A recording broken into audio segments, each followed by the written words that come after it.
Pakuha tayo rito sa harapan ng bus. Tulang ko Selfie. na kanina yun. Tulang kita.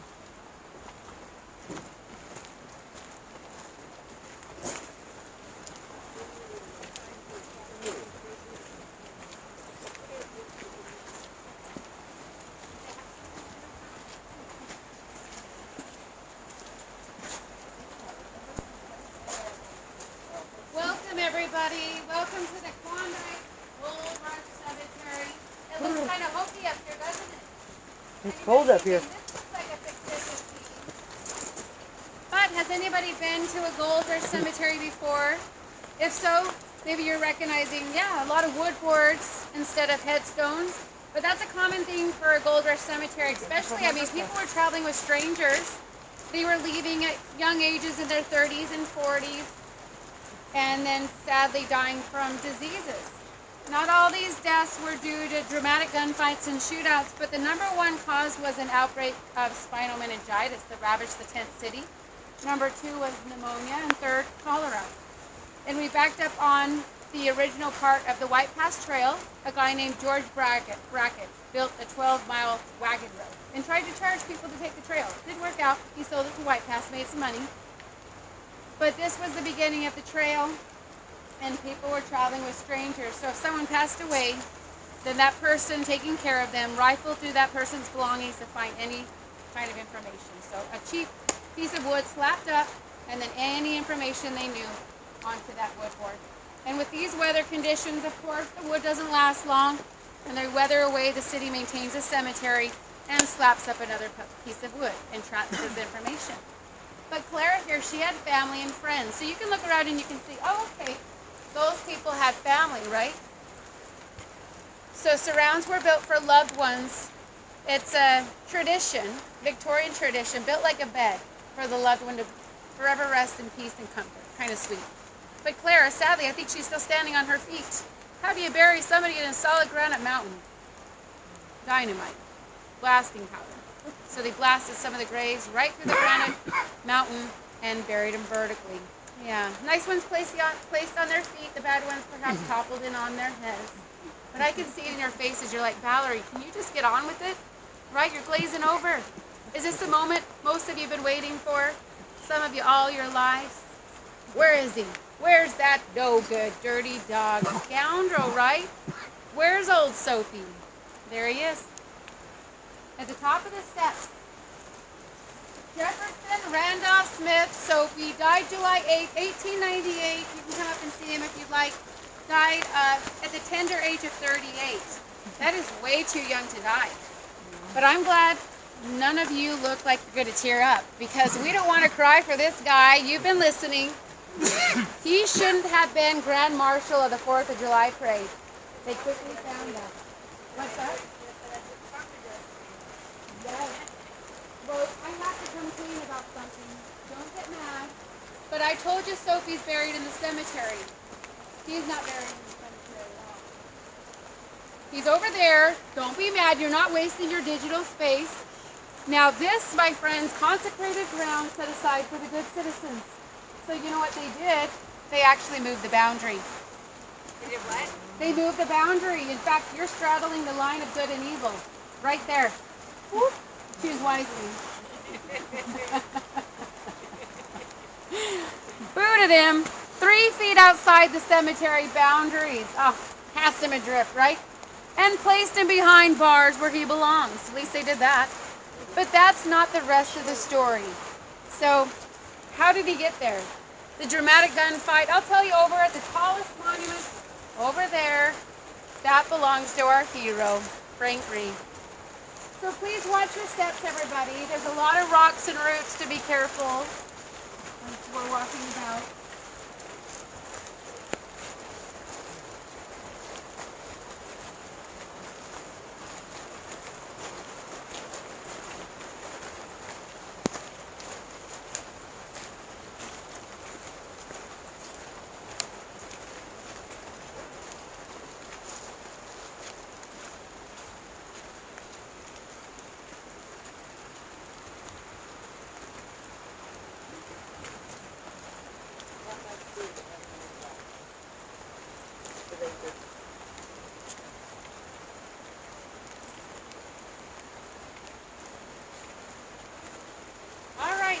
again, you're noticing the common year 1898. So I mentioned some of the reasons, diseases. These cottonwood trees, they grew up after 1908. They're some of the tallest cottonwood trees in the valley. So old photographs show no trees. All right, those who'd like to come on over, gather around. I see those cameras. I think you're onto something. I also agree that this is a wonderful opportunity to grab a photo of the monument. Our hero. Frank Reed. All right, hurry up. I'm getting a cramp. I got a couple good ones there. All right, just one more now. Cheese. This is a lousy setup I have for you. Oh, God, man. Don't shoot. I told you it was lousy. Those were the last words of Soapy. Let's reset the scene. Where was Soapy? July 8th. He was getting drunk on red-eye whiskey. He was tired of hearing the plans and hearing that he was going to get kicked out of town. So he had the liquid courage. He grabbed his Winchester repeating rifle and he swung it over his shoulder like a club, and then he staggered on down the dock. Eyewitnesses said when this guy Frank, remember he was standing guard, he was one of the members of the Arctic Brotherhood. He had the 6-shot on his hip, told not to let anybody break up the meeting. When Frank and Soapy, eyewitnesses said when they were within about,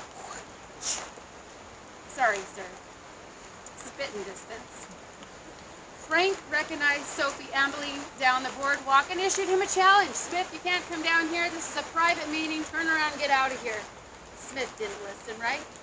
Damn you, Reed. This is a public wharf. He had the gall to take the rifle, and he swung it at Frank, trying to knock him off the dock into the drink. But he was so drunk, he missed. And that was all the legal provocation for Frank Reed to take out the 6-shot. He aimed it directly at Soapy, pulled the trigger. Click. Uh-oh. Aren't we looking for Bing? That would have been the rest of the story. A twist of fate.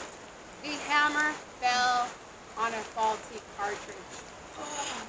Now making this the most dramatic gunfight in Alaska's history.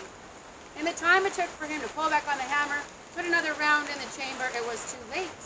Soapy, he looked up, murder he saw in Frank Reed's eyes. That sobered him right up. He brought the rifle back to dead center, and the two men shot same time. Soapy, a round through the heart. He died before he hit the dock. He was the lucky guy that day. Frank Reed, not so lucky. Takes a barrel blast. Oh, no video on this one. I don't want to be seeing this on the internet, all right? Let's say he took a barrel blast to the pelvis or groin, but it did shatter the pelvis, and he did not die that day. He died an agonizing 12 days later. Ladies, you might want to take a look at the men's faces. All right, well, let's move on. The men in the meeting house heard the gunshots, rushing out to see what was happening, and Soapy dead on the dock. No time to celebrate their new hero, writhing in pain and bleeding to death. So they quickly tore off the door, made a makeshift gurney, and rushed him off to our hospital. We had the Bishop Row Hospital over 100 years ago, and a doctor. Well, to no avail, he died from an infection of the wounds. But back at the meeting house on July 8th, the new deputy, an honest man, was assigned. Remember, the other one was paid by Soapy. So they put Sias Tanner in charge. He deputized 25 men right then and there to be the posse to clean up Skagway. But Soapy's gangsters heard he was dead. They already, 12 of them had prices on their heads. They were running for the hills. Have you seen these hills? Where were they going, right? In all that commotion and all that chaos, Soapy was left on the dock.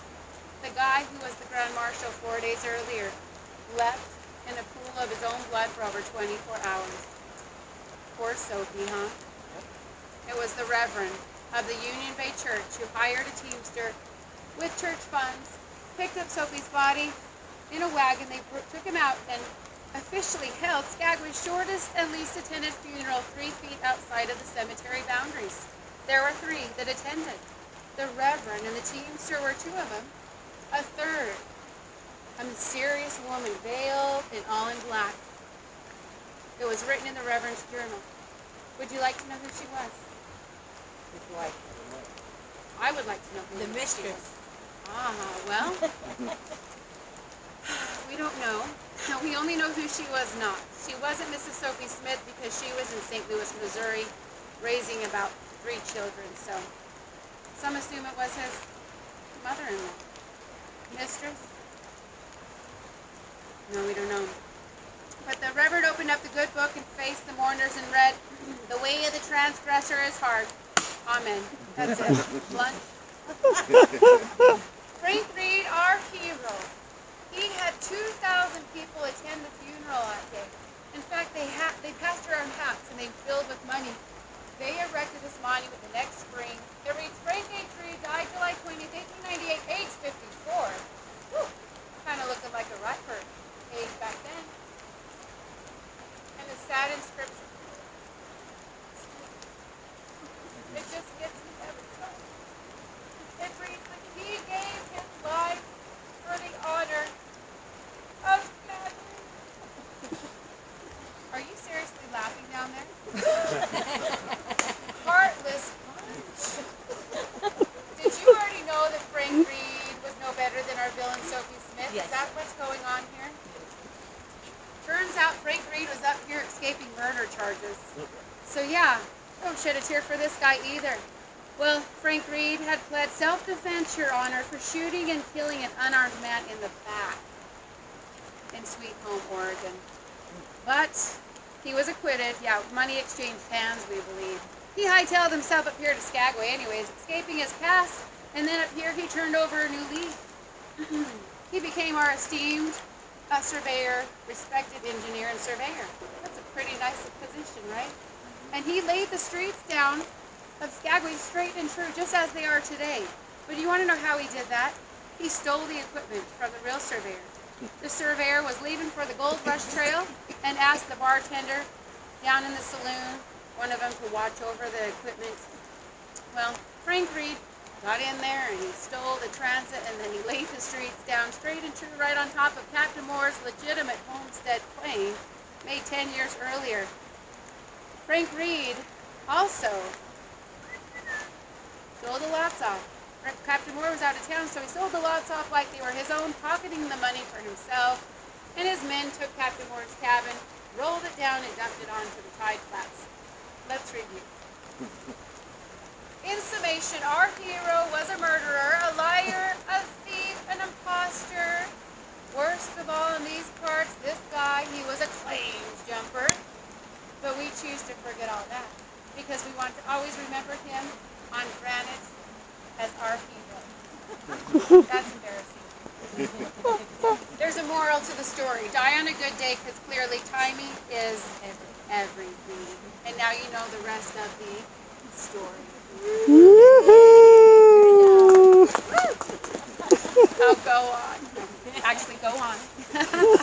So there is this marked path. So you can go the same way we came in, but there is this path directly behind us, so we can go ahead and load up on the streetcar. All aboard the streetcar. Okay.